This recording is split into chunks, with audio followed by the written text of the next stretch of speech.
Hi friends, ఇవ్వండి access open చేసాను కూడా బండి స్టార్ట్ అవ్వట్లేదని వచ్చారండి. వేరే చూస్తే ఇంజిన్ అది లేదండి, వాల్చి కట్టేసినాయి. ప్లగ్ ఓడిపోయింది, ప్లగ్ కూడా మార్చాను.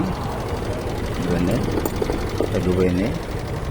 బండి స్టార్ట్ అవ్వట్లేదంటే స్టార్టింగ్ ప్లగ్ చూసుకోవాలండి.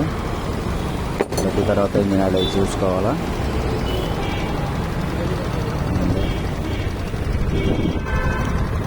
ఇంజనాలు చెప్పలేదు, పోసాను. ఇంజనాలు పోసినాక వస్తుంది. ఇంజనాలు లేకపోతే బోర్ చేసుకోవాల్సి వస్తుంది. ఇంజనాలు కంటిన్యూ చూసుకుంటూ ఉండాలా, నెలకు ఒకసారైనా.